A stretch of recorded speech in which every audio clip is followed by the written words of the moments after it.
it's funny, we're both like, oh, a little tired, but super inspired all at the same time. I love when the conversation started like that. So, Sonia, welcome to the podcast. Thank you for having me. So excited to be here. We're gonna have a lot of fun. And when you jumped up, you were literally almost like jumping up and down, and I feel the same. Let's do this. So, real quick context for the audience. We know that this is a podcast focused on answering the question, what is the future of people initiatives? And I think about 3 or 4 months ago, it was game changing with David at Spirit Airlines and then Beverly at PayPal confirmed, hey, it's time to consumerize the employee experience. And I was like, consumerize, like that word, something's up with that word until I looked up the definition. Reorientation. Reorientation about the individual, not the organization. And then it all made sense, right? We as consumers outside of our world, how are we being communicated and messaged with? How do we now bring that inside the organization? And that changed my world. I'm now meeting innovators, and that's who the audience is.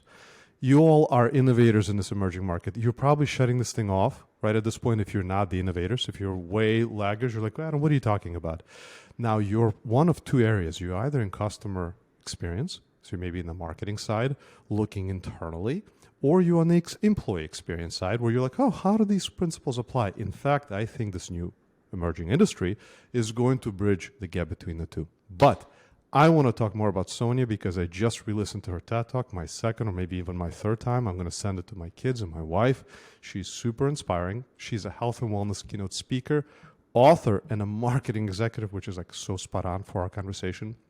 She's advancing women by helping them heal chronic mental and physical health issues to be their best and thrive. What a time. What a time to be doing this. She's overcome a lifetime of 32 severe food allergies.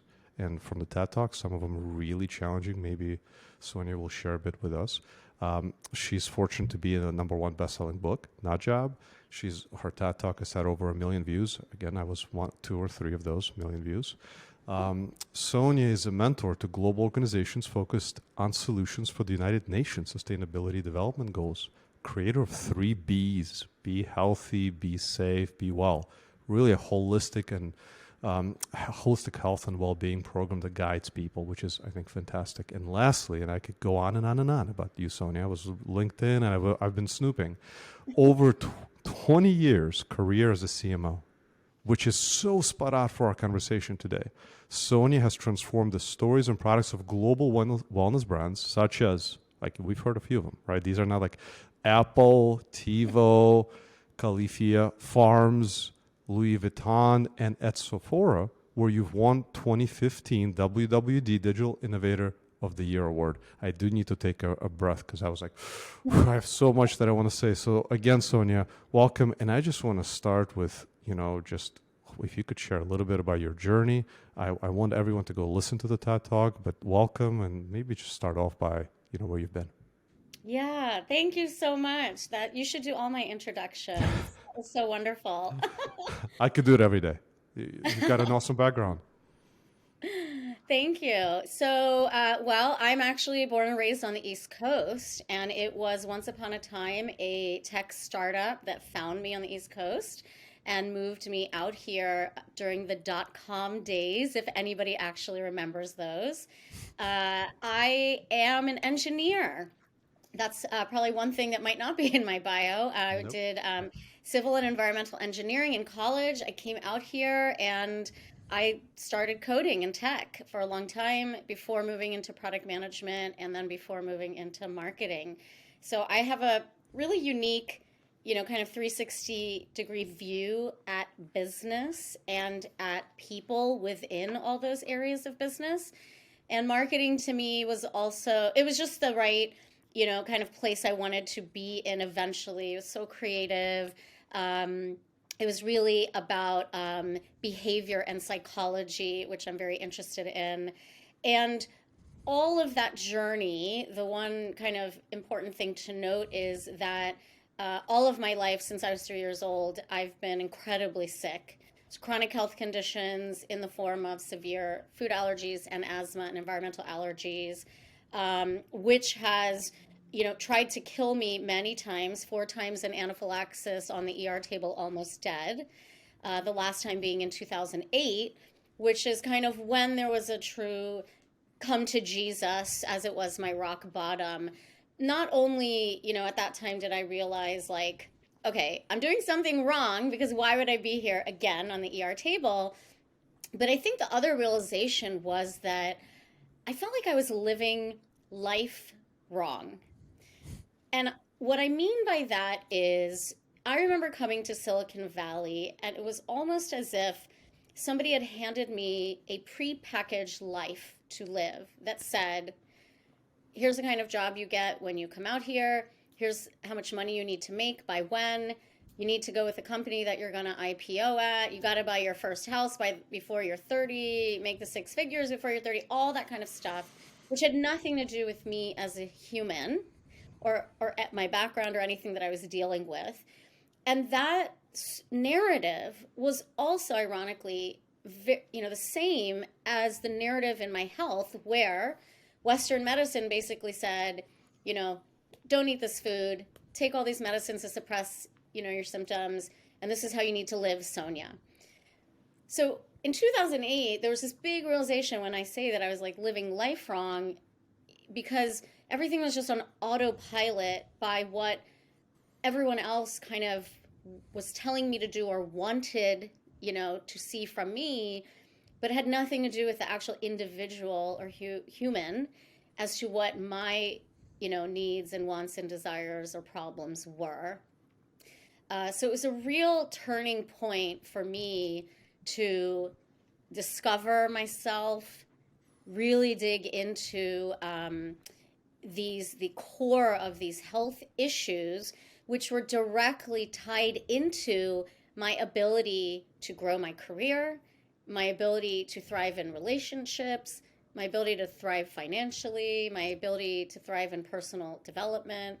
It just touched every part of my life. And having that realization, I then went on a whole new journey. I think And it's yeah, Mark Twain said two most important days in your life: the day you're born and the day you learn why. Right? yes.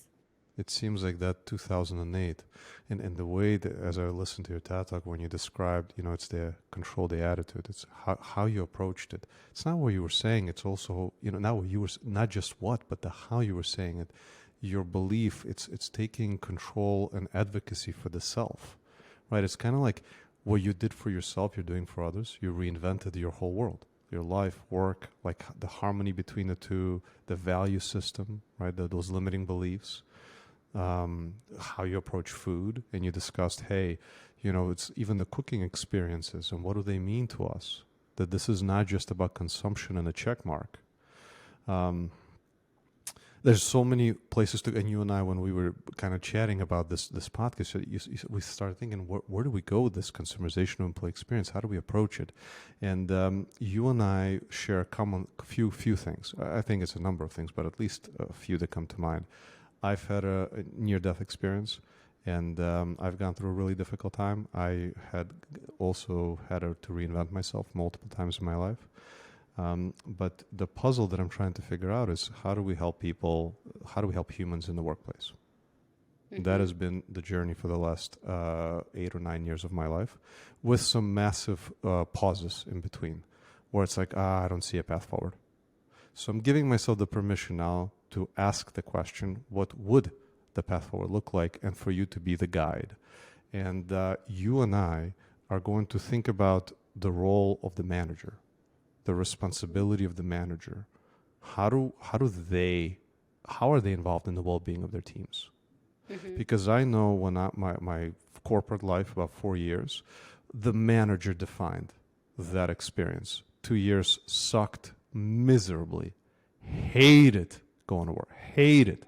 I will admit now, it's been many years. I had a few drinks in the morning before going to work. That's how bad it got. And then I know what a great manager looks like. But to go there, Sonia, maybe we talk about, how do we get here? Like mm-hmm. the current dynamics of the workplace. I love the way you were starting to approach it, and I just want to learn from you. How do we get here? Yeah, I mean, it's so interesting. We have built an environment with these compartmentalizations of our life, right? And I live this firsthand. we've built this environment. When I mean environment, this culture of where, there's 8 hours of work, 8 hours of, off work, 8 hours of sleep. And obviously, we have seen the many minuses of that all blow up in our face during COVID, right? We're in such an inflection point in every single market, I feel like, in the world right now, the workplace being one. And so, it was back in the 1920s that, during the time of Henry Ford, who actually made that whole 9 to 5, workday mainstream. I don't know if you knew that. And, but that idea itself, right, it was kind of, again, 8 hours of labor, 8 hours of recreation, and 8 hours of rest. This was back, even starting in 1817. And this is just kind of how we worked. And at the foundation of all of that was labor as value, right? And that labor as value had there was no space in there as the human, right? Bringing value or having value. So I'm going to bring up some words I talked about earlier, right? Robotically, we have just all now pushed this fast forward to where we are today, right? And so the workplace has really, even though we talk so much about culture, even workplace well-being right now, you have to really ask yourself, is this lip service, or are you actually ready to do the work we need to change all of this? Because the environment and the cultures we've built is such that, Sonia Hunt, I don't want to know that you are sick and dealing with all this stuff. The minute you walk in here at 9, you are in like our robotic state, doing your, work, pricking out deliverables, et cetera, et cetera. And then when you leave 8 hours later, you can kind of go live your own life. Obviously, we saw with COVID now, all lines are blurred. The one thing I will say is that there's so many areas in the United States that we don't have literacy. So we don't have health and well-being literacy at a young age. We have one health class and then the end.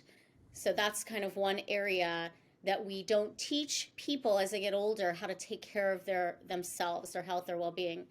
The other area we don't have any kind of formal training or teaching is when you go from individual contributor to a first-time manager, we don't teach you how to do that. And unless you somehow have had years and years and years, which is not the case if you're going from IC, to a manager for the first time, of experience even interacting with people this way, there's a realization that's missing. What's missing is, of course, you're now taking on the responsibility for probably a P&L, probably larger deliverables, and a team of people. But you're actually also taking on the responsibility for their well-being. So their guidance, during their time in the workplace, their coaching and mentoring as they are trying to maneuver, right, the ups and downs of today life as it has seeped into the workplace. But we absolutely have no training on this. So I believe it's so critical for companies to invest specifically at this level to get these resources now, because as you said, the person you have as a manager and the type of personality and they are and what they bring to the table has a direct impact, not only on your career, but I would say it has a direct impact on your mental health as well. We can't divide how we should show up and what the impact is work and personally, right? And there used to be a time for managers, it was pretty clear, like, this is where work gets done, go home. I don't want to hear about any of these things that are impacting that was the norm. And as you said, Henry Ford actually evolved us forward in a way by only working 8 hours, by creating those limits. And that was a progress at that time. We've made other strides over the years. The question now we're asking is, where do we go further? Because the workplace, based on engagement metrics, based on stress metrics, based on a lot of metrics, isn't working, and humans want more from life, especially when they see what more feels like you have. Mm-hmm. I mean, I would imagine you love your day. I mean, everyone has ups and downs, but relatively speaking, my kids are 17 and 15. They both started saying to me, "Dad, we want to escape the matrix." We want to make sure that we get out of the and maybe not even enter the matrix. By metrics, they're referring to a 9 to 5 with a boss, being uninspired, being in the grind. And there's value to the grind. I'm not saying everything must be. This is not about hard or easy. This is about, from a human perspective, we don't mind challenges. We want challenges that align to us. We want some kind of purpose and meaning. And I'm drifting. This is the coffee and the thing talking now, Sonia. So. Manager, right?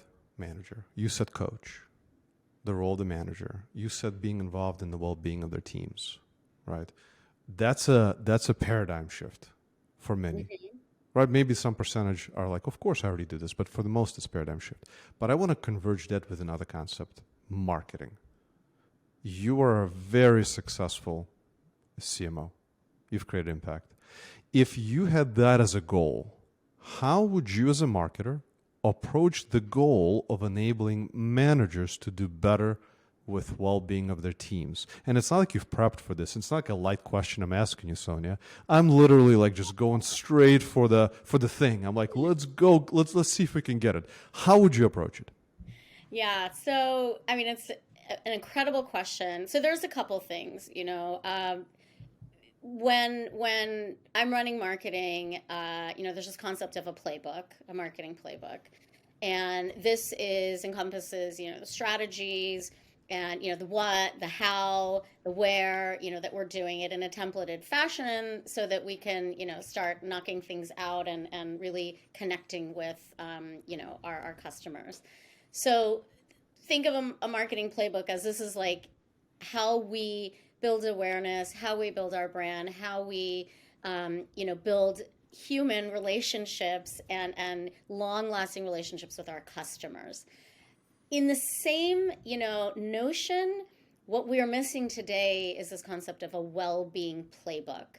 And there's two facets, I believe. It's the well-being playbook for yourself, and then there's also well-being playbook for organizations on how are they going to think about this concept of well-being in the workplace, and what does it mean, and why do they need to do it, and then how do they do it, right? And that is something that's missing today. That's something I work with companies on. So let's just kind of start on one side with your own personal well-being. So one of the biggest issues that when I talk to people all the time is, Sonia, I'm working at home now, and I'm just dealing with all of this, right? I've got the work, I've got the kids, I've got my partner, I've got the dog, we've got to cook, I've got to stay healthy, I've got to exercise. I don't know where to start. I don't know how to get my hands around it. Oh, and by the way, did I tell you we're all in a 2-bedroom house, right? So that is organizationally just, there's so many challenges across your whole body. Physical, mental, spiritual, emotional, right there to deal with. So when I talk about a playbook, there's really 4 core areas. When we think about, holistic health, it's your body, mind, your spirit, and your emotions. And each of these, Western medicine, what we've really, really always focused on is the physical health side. And we've kind of, not really talked about mental health, starting to a lot more now, emotional health, spiritual health, and how that health and getting healthy in those areas also affects these other areas of your life, right? So think about a well-being playbook where you even have 4 sections, and you're now starting to create your strategy on, okay, physical health. What's my strategy? What am I dealing with today? What are the outcomes I want to see in the future? And how do I get there? Right? We think about the same thing for our mental health, right? We think about the same thing for our spiritual health, our emotional health. And within this playbook, it's everything from a series of deep questions to data that we have today, right, about your health, to the strategies and the actionable exercises you can do to improve things like physical health, things like emotional health, spiritual, mental. So a playbook is like your guide, your framework, right? This is what I built when I wrote Nut Job. Mine's called 3 to Be. And I talked about the same thing. I saw this overarching a mantra that I wanted to be healthy, be safe, and be well in everything I do, whether it was the food I eat or the relationship I'm in or the company I work at or my personal development. I want to be healthy, safe, and well. So there's this concept, new, like I said, concept of a well-being playbook that you are really designing for yourself. And that will always evolve as you get older because health changes, metabolism changes as we get older. And just think of that as a framework. Now, same concept, but in the workplace, right? I said earlier, I think leaders have to ask themselves, is it just lip service we're doing about well-being in the workplace, or are we really going to do this? And if we're really going to do this, we can't just throw it off to HR. That's not their role. They're very, very new into this. And, able to bring in experts and people who have been doing this, who have the expertise, who have the accolades to help companies, create and design this well-being playbook, which answers these questions like, what does that mean to us? What is this environment we want to build? How do we build it? And again, think about, there's always things that we're testing and tweaking to achieve the outcomes that we want. And in the workplace, it has to be something that is created together in partnership with the employees. And the one final thing I'll say is, if your employees are creating this on their own, and then they're helping you, right? They have their own well-being playbook, and now they're helping the organization to craft, like, here's what we would like to see, a culture, an environment that's really rooted in health and well-being, where we as an employee feel very valued for what we are bringing to the table. And this is an environment where we can flourish and thrive. Now you're starting to talk about really changing cultures to what we've all wanted to see for the last 20 years that we still haven't seen. Nailing so many points. I'm just going to double click on one of them, the physical, and make it super personal, just super quick. Getting on the podcast, very difficult for me. Speaking in public, oh my goodness, like a Russian Jewish immigrant, like brings back stories from when I was in childhood learning English. And then I had a stressful episode a year ago, got into exercise. Not food. Food is still a problem for me. I'm overeating, but I got into exercise. Even this morning, I was at the gym, and there is a very clear link between physical fitness and performance. Very clearly. I for years, my whole life, I've heard this. I've interviewed countless leaders that commented to this. Not until I experienced it myself, where I'm a total believer. That's the one thing I need to do to prepare for my podcast, to go work out. If I don't, an entirely different day. So we take that physical and correlation to performance, and we say, if you are inside the organization and you believe you want to improve performance, that is one path forward that you have. Now, how do you do it? Well, HR clearly is not, that's not their world, right? It is it's within their world, but this is not their core expertise. So you bring in subject matter experts. Then you bring in my view, the marketing mindset, because you want to promote it. You want to teach the team. You want to inspire them. You want to coach them. You're now turning yourself into a coach, because a better version of them is a better version of the organization collectively. Am I stating it back to you in a way that's resonating?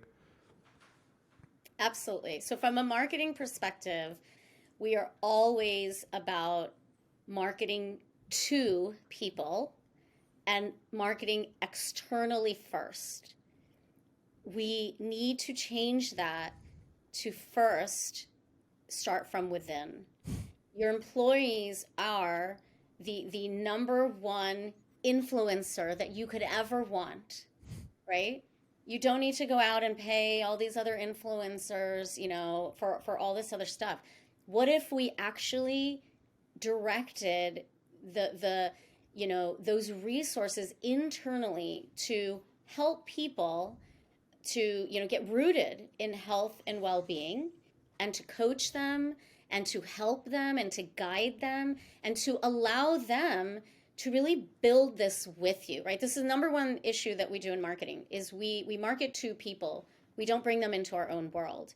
What I'm saying is, let's use the things that we've been doing wrong in marketing, and let's now turn them around so that we can actually help people internally get healthier and well so that the business actually can thrive, in addition to, first and foremost, your employees thriving, because they're going to be the best marketers for you. They are going to go out on your Facebooks and your Instagrams and your LinkedIn and talk about what an incredible, healthy, thriving culture there is internally, how much they love the people, the interaction, how much people, I mean, how often do you hear on LinkedIn somebody talking about, how much their company they work for cares about them, cares about their opinion, cares to help them get healthy. It's very rare. I mean, I never see it. So this is really a leadership mindset shift to bring us back to the core thing, which is we're humans. And this is human interaction, and this is human connection. That is marketing. But let's even take that word marketing out. This is human. This is, connecting as a humanity to do what's right. And this is the big shift that has to happen. I'm right there with you. I'm just reflecting. I'm not even jumping in, giving it a minute, because it's also very therapeutic for me, Sonia, to hear this coming from you, and you're an innovator in the space, but we're not alone. There are others who are waking up to these principles. And I think when we say the word marketing, when you have been in marketing, you understand what marketing is. If you're not in marketing, often it's confused with, well, you're promoting, you're advertising. When you talked about marketing in the beginning, you said you were intrigued with it because of psychology, because of the behavior. You want to understand humanity. And marketing is a way to create the feeling and a connection. Now, when you frame it that way and you say bring it internally, not the advertisement, not the promotion. Yes, it's part of it. There are a lot of things part of it. Yeah. Bring in the inspiration to create a feeling. Now replace it with a different audience, right? Absolutely. So where I want to go next, Sonia, it's not going to be easy for us to ask the question of who should be responsible for this thing. This is a heated debate within the innovators currently taking place. I bet you there's a bunch of folks listening. There's not a lot. Our audience is not big, but within that audience are the like the heated. I think it should be the CMO. Why? I'm not saying me. That someone is saying that. It's the customer experience, and the customer experience is about the employee experience, and the message should be owned by one person, externally and internally. That's how we unify the brand. The other side, whoa. I am a CMO. I got a lot going on. Like, I already own a big audience. It's everybody outside the company. And I think it should be the CHRO. And the CHRO should build a marketing-like organization, right? That maybe would be called the employee experience, EX or EM, employee management world. So you and I haven't talked about this. I'm just throwing it out there. We're creating this emerging market real time, Sonia. If you, or maybe it's not one size fits all, maybe it depends on the situation. How would you approach it? So I believe it needs to be everyone. It's bigger than one person, but you need people to lead the effort. I will say a leader, though, is not a dictator. A true leader, right, is really working with their team, their organization, their group to have these open discussions about how things should be, to guide people, right, to help them think even bigger than they might be thinking. So you do need to have leaders who can lead in this way, but this job is a job of everybody when we think about, right, the well-being in the workplace, the resources that managers need to change and cultures to be embedded and rooted in health and well-being, to use these principles of marketing. Marketing to me it's building relationships. And as a CMO, your job is not about just building relationships outside of the company.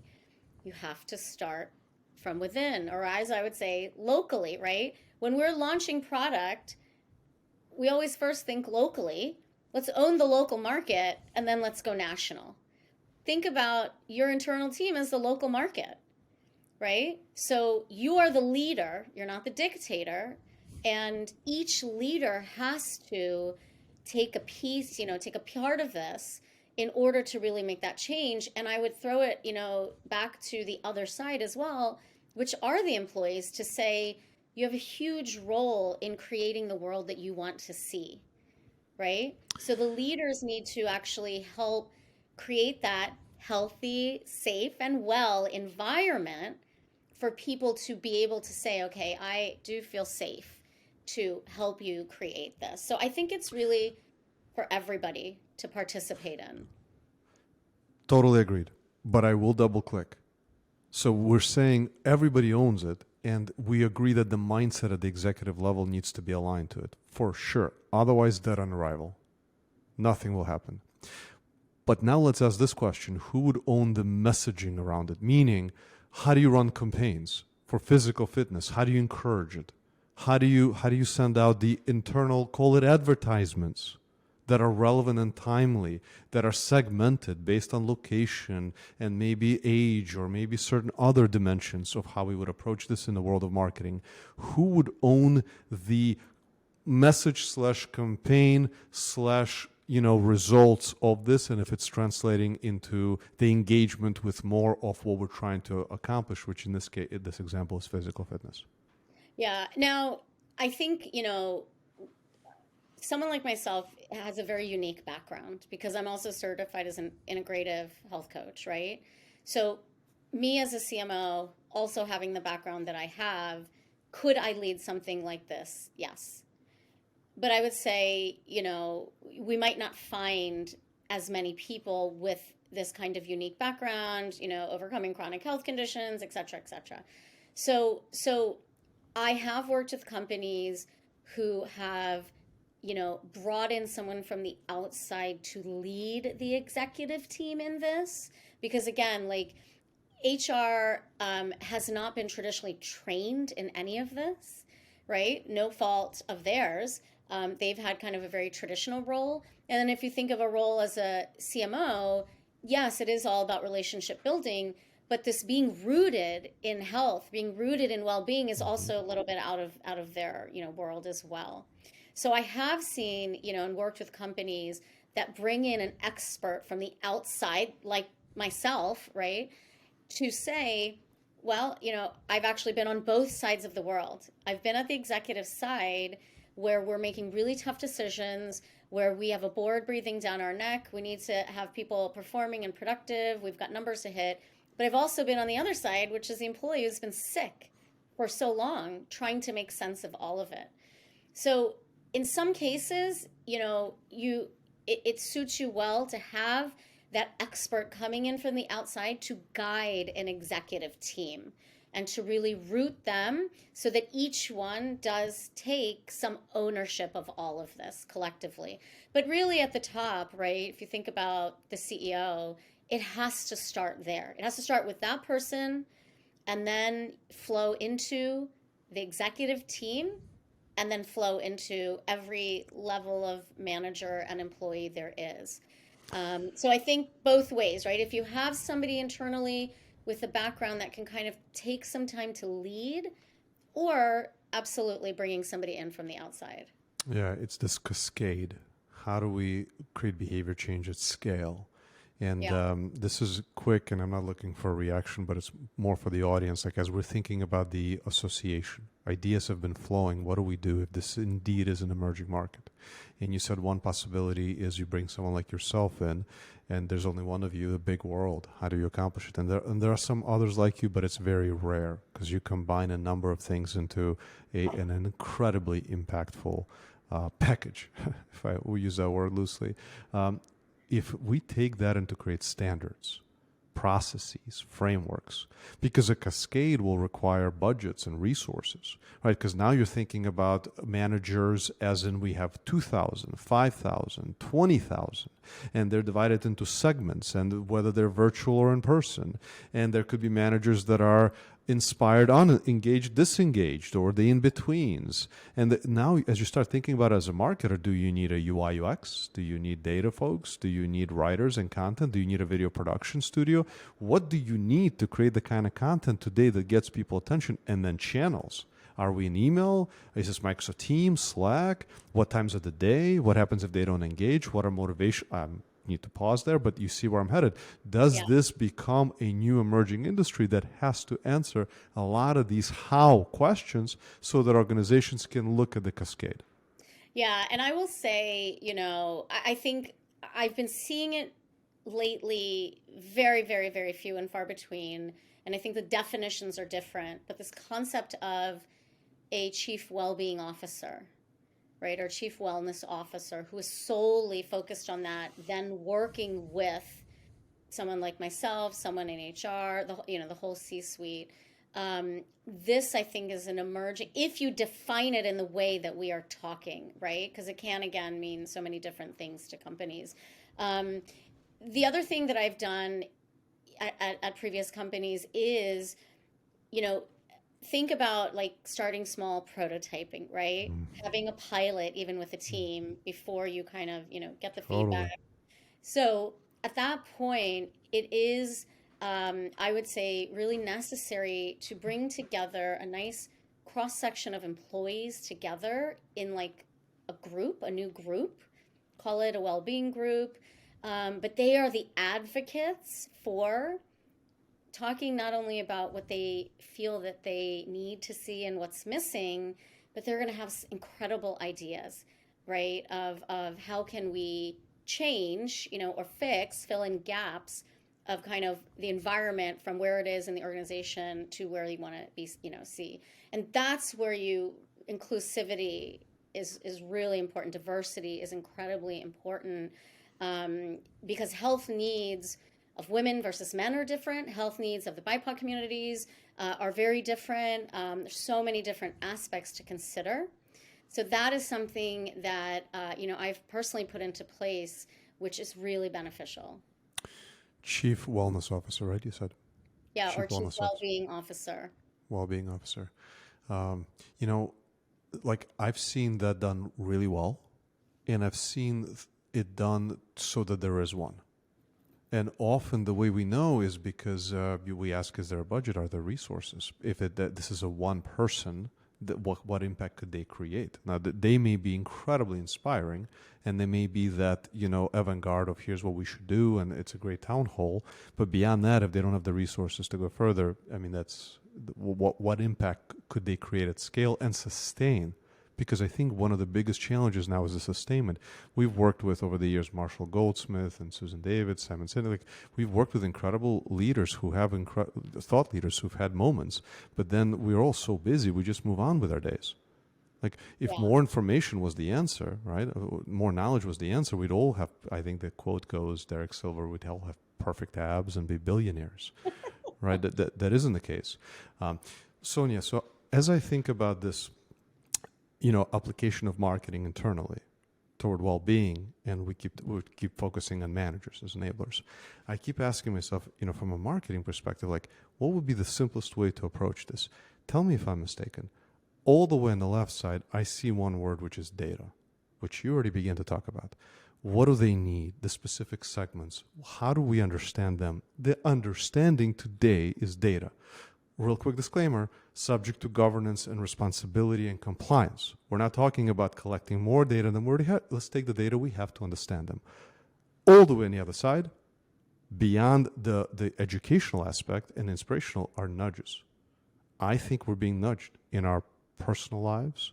Should that be the application? Would you see it the same way, that at some point this emerging industry, this emerging market would approach this from a data to a nudge to bring forth wellness and at scale? Yeah, absolutely. I mean, especially as you think about the generations that are digitally native and how they work with technology today, right? So I do believe there's a place for tech in this space today, but there's also a big, big, big place for the live, the in-person, the actual helping somebody, to figure out what we're trying to solve and what outcomes we're looking for, right? Because if you just leave it purely to technology, the person has to be truly empowered, right? And that was not me for many years, and then it became me, completely empowered with a ton of grit, and technology really also helped me in my own journey. So I like the way that you've kind of positioned this from the both sides of the pathway, the journey to it.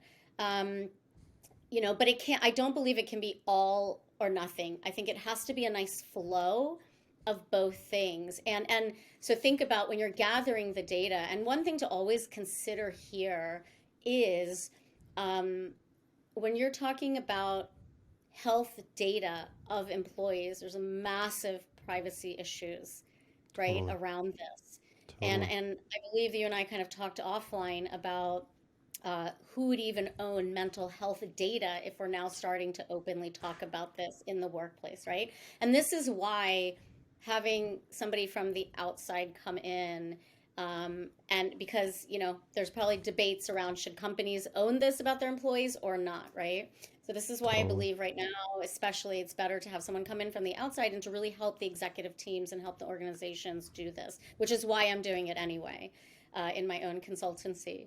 So yeah, I think is a time period to really think about it as a big strategy project. And I'll go back to the well-being playbook, right?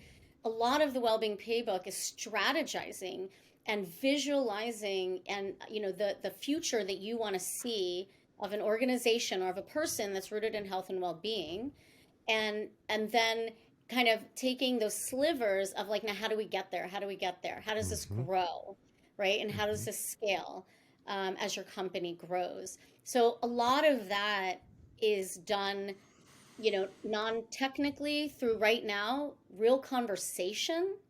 Mm-hmm. A lot of that is done by gathering all that data, by having our themes and our goals, and then figuring out, okay, so how do we achieve them, how do we achieve them.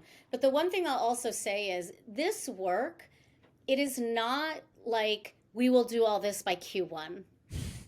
This is a lifetime of work. Mm-hmm. Getting healthy, staying healthy, being well should always be seen as your life's work. And the skill sets that we need to teach people, not even just the managers of the C level, everybody, is how are you able to roll and adapt, right, to the ups and the Mm-hmm. downs, the ups and the downs. And that we don't teach them, but that can come together, right? These skills, we can learn that just by crafting our well-being strategy and putting things into a playbook. It's a new way of thinking. It's almost like a new responsibility the organization would adapt in order Yeah. to support their teams to thrive. It's a whole new way of thinking. Couple clarifications, and I'm glad you went there. I don't think nudges will be the answer. I think it's part of it. It's more of the shift and sustain. How do we shift mindsets? And that requires interventions, inspiration. It requires a whole ton of things. But then I think to keep things alive, to keep it moving, is where we're going to need to get through the noise. And by the way, for our audience, check out Seema's episode published around the same time, where she really drew the lines on the governance and data, and I'm getting a lot of pushback on the data. So I'm just going to keep pushing the envelope and getting pushback, because I think I think I represent a lot of what's happening out there in the market as we're thinking about it. Last point on this, Sonia, data, and you're so right on the wellness data, like health, like that data is super sensitive. But I started wondering what other data could give us insights. Like if you are working 60 hours, or if you are sending emails over weekends, or if you've not had a one-on-one, or if you're working virtually, you're not talking to anyone, and you don't have any projects that are active right now, are there opportunities to look through that data to identify the possibilities of meeting them where they are and then jumping in? Absolutely. And we see these in, different apps right now. If you're tracking your food, or on your iPhone, where you can remind yourself to get up every hour, things like that, right? So those kinds of nudges, if they work for you, again, we are talking about such a personalized space. This is why I keep saying, like, you have to meet people where they're at. And what we have done, in the workplace is for decades, we've had a blanketed, even set of benefits while we've had a diverse set of employees. But we've said, okay, diverse employees, you're all going to get the same thing. All of that must change right now. Even the world of health benefits, total other podcast, needs to talk about having personalized benefits now for people because you want to meet them where they are. So for some age ranges, right, those nudges will work with, use of technology and advanced technology. And for other people, they won't, right? They need more of that helping hand. And for both of those really to thrive, the environment though that we live in is so important. And when I say live in, that includes the work that you do, right? There's no more, we're not compartmentalizing anymore. You're home and you've got 24 hours in a day and you're going to work at some point during the day and you're going to eat and you're going to work out and you're going to have fun, etc., right? So, you have to, it's really about figuring out how are you going to thrive, in this new space going forward. So a lot of this is, the future of really like personalized health and well-being, personalized medicine, personalized benefits. And again, it's just really starting, I believe, because we've been talking about workplace well-being, but it truly, I think, means so many different things to so many different people. But personalized is a great way to anchor the conversation because as customers, the world is personalized to us and getting more and more personalized. Yes. I could go on, Sonia, with it for hours. I would be double clicking on everything, the spiritual, I would be just all aspects. But I'd love to leave audience with one piece of advice that you could share. Something that, again, they're innovators. They want to evolve their organizations. They want to evolve into well-being. They want to support their managers in being better with their teams. What would be a baby step for them to take? What would be step one? So I would say for everybody, like strip away your title, right? Just come back to humanity and think about, what is it that you need and you're looking for when it comes to your own health and well-being, and focus on really identifying that first. And as you begin to really think through that, I mean, I love sketching it out or drawing it out or writing in a journal. And as you start thinking about that, think about then how to humanize that. And humanizing that means you're now helping others with it too. Because everybody in the workplace, is a son, is a daughter, is a parent, is a partner, right? I mean, we all have our lives. And I truly believe that we're really here to experience all the wonderful things that life has to offer. And a thriving career is absolutely one of them, right? We spend so much time at work. So I think if you're really able to strip away the titles, the ego, and just come back to yourself and figure out what are your problems, wants, needs, desires, and then take some time to think through that, and then you think about humanizing that, now we're going to start to get rid of these levels, that we've built that put us in compartments.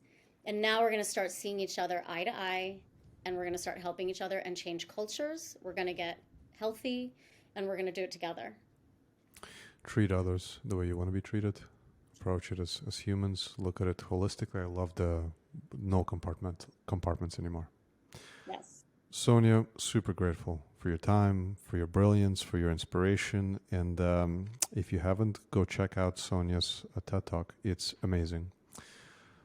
Sonia, thanks again. You. Over and out.